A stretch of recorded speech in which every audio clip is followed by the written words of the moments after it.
With only 65 days until the Chargers' first game of the NFL season and only 19 days until training camp begins, I figure it's time that I should probably get my bold takes out of the way for the season. Now, for some people, it might be better to, wait a little bit until hype's really boiling because the season's about to start, but I like making my predictions really early on and just hammering them down and just being firm on them. So that's what we're going to be doing. We're going to be going through my bold takes for this season, and I got 6 bold takes for the Chargers entering this 2022-23 season. But if you enjoyed this video, give me a like. If you enjoyed this channel and you're coming back on a decently often basis anyways, why not subscribe? I'm trying to reach 1,000 subscribers by the end of the year, and I can't do that without your guys' help. But let's not waste any more of your time. My bold predictions for the upcoming Chargers season. Now, let's start with probably the most obvious one for many people, as well as for myself. And if you've been following this channel for a while, you'd know about this prediction because I already made a whole video surrounding it. So if you'd like to go check that out, feel free. The video and this bold take surrounds Herbert and what I believe to be an MVP season. I believe he will win MVP or at least be in the top 3 runnings this season. Now, like I said, I have a whole video going really in depth on this subject, and if you'd like a little bit more in-depth knowledge about why I believe that and what he has going for them, feel free to check that video out. It's much appreciated, and the video did do very well, honestly. But Herbert was also a top 5 in both passing yards and passing touchdowns last year, as well as a huge part of the winning early on in the season. Not only that, but I would say that both offensively and defensively this team got better, which is going to lead to more wins, and winning is a huge part of the MVP candidacy. Honestly, if the Chargers go on to win a few more games there, I think Herbert's easily in the running for the MVP, but because the team struggled and missed the playoffs, he fell out of the conversation in total. So I think winning is a huge part of this, but I believe Herbert, as long as the team does well and he stays consistent, is going to be the MVP or at least in the top 3. And that's number 1 prediction right there. Like I said, if you want more information, feel free to go check out that video. But that's no surprise. So let's start moving into a couple other surprising takes. Now, let's stay on the offense side of things, and let's talk rookies. Now, obviously, we have a lot of very good rookies on this roster that was just brought in. Isaiah Spiller brought in. I think he's going to be incredible back in the backfield, especially right behind Austin Eckler. There's also some good pieces on the other side of the ball. Woods, you got plenty of cornerbacks that just came into the fold. You have Otitu Ogbonia, but there's one that I haven't brought up yet. And as we all know, that is the first-round pick in Zion Johnson. And my bold take in this one is Zion Johnson will be a year 1 Pro Bowler. Now, yes, that's not super common, but we did just see it last year. Not only have the Chargers shown the ability to find a great rookie lineman in Rashawn Slater, but they also found a way to, and although it's not strictly on the Chargers, he became a Pro Bowler year 1. And I think with the Chargers already having built this line with a pretty solid line with a young guy that knows what he's doing that can help Zion Johnson, and just with the frame that Zion is in himself is a pretty good thing to have right there to put him in contention for a potential year 1 Pro Bowler. Not only that, but for a lot of people on this big board, Zion Johnson was the number 1 guard in the entire draft on many big boards from a lot of really in-depth draft, predictors. He was the top guard in there with an incredible frame, and a lot of people already say that he could be a Pro Bowler year 1, but also that he could be one of the best guards in a long while to come out of the draft. Oftentimes, a top line will have multiple picks for the Pro Bowler. Now, last year we did have Rashawn Slater, and we had Corey Linsley. But if this O-line improves as much as we expected to with the additions of Zion Johnson and the depth that we brought in with Will Clapp and other pieces, I think there's plenty of possibility that the Chargers end up having 3 Pro Bowl linemen on the O-line side of things. Obviously, with being Rashawn Slater, Corey Linsley, and then Zion Johnson adding to the mix. I think that's very likely. Now, bold prediction number 3 is going to be on the other side of the ball, the defense. As we all know, a side of the ball that struggled a lot last season, although there were some really, really good pieces. You had Joey Bosa. You still had Derwin James. You had Asante Samuel Jr. that was coming into the fold. You had Chris Harris. You had plenty of good pieces and Kaiser White. But they never found a way to put it all together. Now, last year, the Chargers had the 23rd ranked defense. Very, very tough. But they ranked 12th in passing defense. And they were 30th in run defense. That is where it really, really struggled, was the run defense, as we all know. But that was really improved a lot. So what's my bold prediction here? I think the Chargers will have a top 10 defense this coming year. And maybe that's not too bold. I think it is. I think a lot of fans that aren't a fan of the Chargers would be like, that is preposterous. But let's look at it. Not only did the Chargers have the 12th ranked passing defense last year, which is very solid, you also add in J.C. Jackson. You add in Bryce Callahan for more depth at the cornerback position. Asante Samuel Jr. is going to be developing. You add in J.T. Woods in the safety position to kind of go back and forth with Nas Adderley and Alohi Gilman. One of them is going to get better because of that. And you overall just have another year in Staley's system, a system that he loves his DB development. He loves his pass defense. So going from 12th up to top 10 on the passing, no surprise there. I think, honestly, many people that aren't even Chargers fans could see the Chargers defense being top 8, top 5, potentially. So not too surprising there. But on the other side of things, the run defense was 30th last year. Huge struggle. The only pretty consistent player there was Joey Bosa. But Joey Bosa wasn't enough last year to keep that run defense good and consistent. But you look at this massive overhaul that has transpired this offseason, and I think it's not too surprising that they could turn around. Not only do you bring in a starting nose tackle for many teams in Sebastian Joseph Day, you bring in another piece in Austin Johnson, who was one of the best run defenders last year. You also bring in depth on the edge in Kyle Van Noy. Joey Bosa is still there. You also have Khalil Mack, who is very good on run defense and pass defense. Can't even forget that. You bring in Atitu Ogbonia, the rookie, who I think brings a lot of good run defense capabilities with his size, as well as the fact that, some of these other pieces that you did bring in are going to allow better options. Derwin James oftentimes had to play that deeper safety role because of the fact that, pieces weren't quite into play. Yes, you still had Chris Harris. Yes, you had Asante Samuel Jr., but when you bring in guys like J.C. Jackson, when Asante Samuel Jr. takes that next step that we're all hoping for, when your number one cornerback last year, Michael Davis, potentially is your cornerback 3 or 4, that is going to allow flexibility for Derwin James. Not only that, but Nas Adderley, J.T. Woods, Alohi Gilman is going to allow them to be versatile. They're allowed them to come into the box and help on that run defense as well. And Derwin's one of the best safeties in the league in the run defense side of things. So going from 30th to 10 is a huge jump, but let's be realistic. It's not too far off to say that they go from 30th to average, which average, by the way, is 15.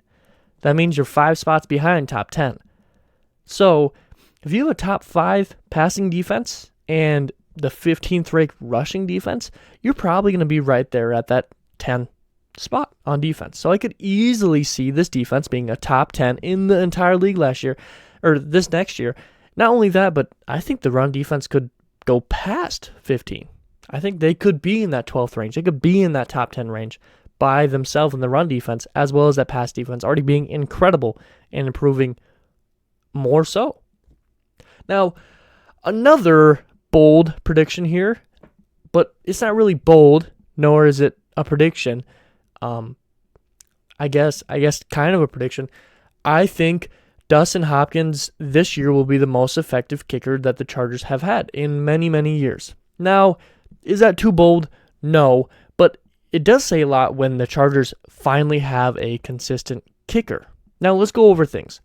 And although this might not be relative or important to the prediction here, the past a couple of years have been tough for Chargers and special teams, and especially that kicking position. Since 2017, by the way, it's 2022, as we all know. 5 years ago is 2017. Just a quick reminder. Since 2017, the Chargers have had 8 different kickers that have kicked in a game. Not 8 different kickers that have been on the roster. That's not too surprising. 8 different kickers who have started for this team. You want me to go through some of them? Young-Ho Koo. I hope I said that name wrong. I always feel like I say it wrong. Travis Coons. Nick Rose. Caleb Sturgis. Michael Badgley. Chase McLaughlin. Tristan Vizcano. I am bad at names. Tristan Vizcano. I should know his name. He was just this past year. I still struggle with it. And then Dustin Hopkins. Now, there are some, pretty good ones here and there. Young-Ho Koo improved a lot, went to Atlanta, became a Pro Bowler, but extremely, extremely struggle for this team. Michael Badgley set the all-time field goal range record for this team and then just fell off the face of the earth. And now we have Dustin Hopkins. Now let's look over last year's statistics for Dustin Hopkins. An 88.2 field goal percentage, which was 8th in the entire league. That's pretty darn good, especially for Chargers special teams that hasn't had very great kickers recently. And a 90.9 extra point percentage, which was 19th. So yes, you'd like to see that improve, as it's just an extra point. It's supposed to be easy money, but 90 for both of those practically is very, very good. So my prediction is I expect him to be a very good kicker. I expect him to be, the best kicker the Chargers have had in almost 10 years, I think. This coming year, I think he'll be very consistent. I think he'll be above 90% field goal range in total. I think he'll be in that 92-ish range for extra point percentage. And I could see him come towards the end of the year, depending on how the Chargers roster are doing, being in the conversation for the Pro Bowl. Now, I don't really expect him to be in the Pro Bowl, but I expect him to be in the conversation. So, bold prediction? Not sure, but I think he's going to be the best kicker the Chargers have had in about 5 to 10 years. I'm very happy about that. Next prediction. We're going to go back to the defense side of things. I think this is a very good prediction, and I want to kind of save it towards the end, right before our last prediction that's coming up next. This prediction surrounds Joey Bosa. Now, Khalil Mack's addition to this team is going to hopefully allow Bosa more opportunities to get after the quarterback, because he won't be able to be double teamed and triple teamed every single play consistently. Now, a couple years back, we had Melvin Ingram, who did help quite a bit with Joey Bosa not being doubled all the time, but he's nothing compared to Khalil Mack. You've had pieces like Uchenna Nwosu have been consistent, but again, it's Khalil Mack. He's going to make a big difference. So my bold prediction here for Joey Bosa will have, how do I word this? Joey Bosa will eclipse 15 sacks this year. 15. Now, maybe that doesn't seem too crazy, especially with what we just saw last year in TJ Watt and his 22.5, was it, sacks? Is that right? I hope that's right. But 15 is what I expect Bosa to eclipse, with Khalil Mack on the other side of things. So Mack's going to get some sacks for himself as well. But just to kind of put this into perspective real quick, Joey Bosa's previous best in a season was 12.5. So I expect him to get 2.5 more. Only 4 players last year had more than 15 sacks. Only 4 players. Now, let it be known, those 4 players, I believe, were TJ Watt, as we all know. I believe Joey's brother, Nick Bosa, was on that list. Aaron Donald was on that list. And the 4th person, Myles Garrett, I want to say, I might be wrong on that, but only 4 people eclipsed 15 last year. And I'm saying Joey's going to do it this year. Now, the pass defense improved dramatically, as we just talked about. And I think that's going to also be a key contributor to you, as well as the fact that Khalil Mack's going to take doubles and triples off of Bosa. Why do I think the pass defense improvement is going to allow for Bosa to get more sacks? Because more time that the wide receivers can't get open means more time that Joey Bosa can get after the quarterback. So the longer and better that defense is in the passing game, the longer the quarterback has to hold on to that ball, the longer Joey Bosa can get to him. I think that kind of all makes sense. That connects the dots pretty easy. as well as a better run defense, will mean that there's going to, hopefully, if all things go as planned, more down and distance plays, which means like 3rd and 8 or things like that. When it's like 3rd and 5, that's not down and distance, but like 3rd and 8, 3rd and 15, just tough downs, like 2nd and 12, all that sorts of stuff is going to lead to more likely for the other team to be passing. And as we all know, as we've seen time and time again, Joey Bosa in those moments where it's 3rd and 15 or just a really tough scenario where you have to get the yards now, Bosa is really good at getting a sack in those moments and just sealing that game. He's done it time and time again throughout his entire career. And I expect big things from Bosa this year. At 15 sacks, he's going to eclipse, and I think he could be in talks for Defense Player of the Year, depending on how crazy TJ Watt goes against it this year. Now, the final bold prediction for the Chargers roster this year pertains to the Pro Bowl. And although hopefully it won't matter for the Chargers, because if you go to the Super Bowl, you're not going to participate in the Pro Bowl. So hopefully it doesn't matter. But when you're looking at, who gets selected, you still know who gets selected before you know who's going to the Super Bowl. So there would still be a number connected to this. And I think the Chargers are going to have 2, 3, 4, 5, 6, 7, 8, 9, 10 Pro Bowlers this year. I think the Chargers are going to have 10 players selected to the Pro Bowl. And like I said, that's not what the end goal is. The end goal is Super Bowl. Hopefully you don't even have to play in the Pro Bowl. But last year they had 6, which again was very good. I think 6 to 8 range is very, very good. But 10. And I think the record is like 12 or 13 for one roster to have. And I'm saying 10 for the Chargers this coming year. Now, the record is, do I have it written down here? I got something in my face. The record is 12. 12 Pro Bowlers for one team is the record. And that was by the Dolphins, I believe. And I think the Ravens also tied that. And I think the Chargers are going to have 10.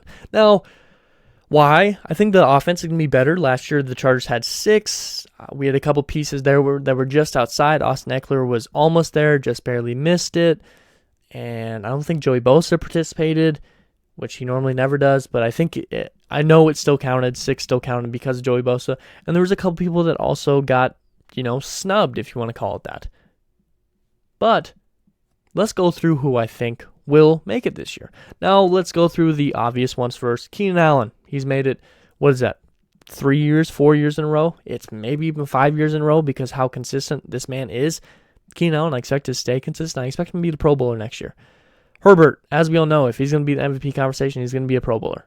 Joey Bosa, he's always in the Pro Bowl. He never participates, but he's always in the Pro Bowl, so Joey Bosa's in there. Derwin James just made it last year, and he is, when healthy, he's incredible, so I expect him to be there. J.C. Jackson, who just got brought into the fold, I expect there to be there again. Why would he not be when he's one of the best cornerbacks in the entire league? Corey Linsley, probably the best center in the entire league, or at least top 3. I expect him to be there. Rashawn Slater just made it last year. I expect him to only improve. Why would he not make it? So there's 6. Now we got 4 more spots. Who are those 4 spots remaining? Well, like I brought up just a little bit earlier, I think Zion Johnson will make it. So Zion Johnson, right in there. We're at 7. We got 3 more here. Now, like I said last year, Austin Eckler was right there. If someone got injured, he would have been the next one up. So I think Austin Eckler also makes it. So now we're at 8. We have 2 more spots. Who are going to be those last 2 spots here? Now, hopefully I counted right. 1, 2, 3, 4, 5, 6, 7, 8, 9, 10. I did. So, who am I missing? I know I'm missing you. Well, who am I missing? Not missing him. Mike Williams.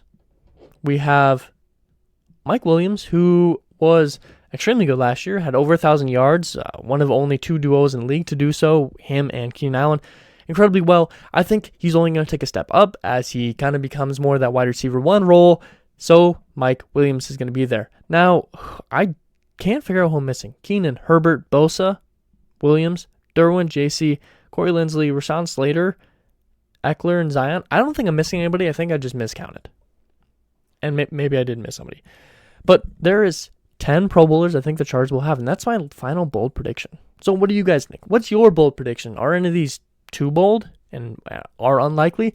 What do you guys think? If you enjoyed this video, give me a like. If you really enjoyed this video or you enjoy this channel and you want to come back, why not subscribe? I have daily NFL, NBA, and NHL content. I'm trying to reach 1,000 subscribers, and I can't do that without your guys' help. So if you enjoy this, why not subscribe?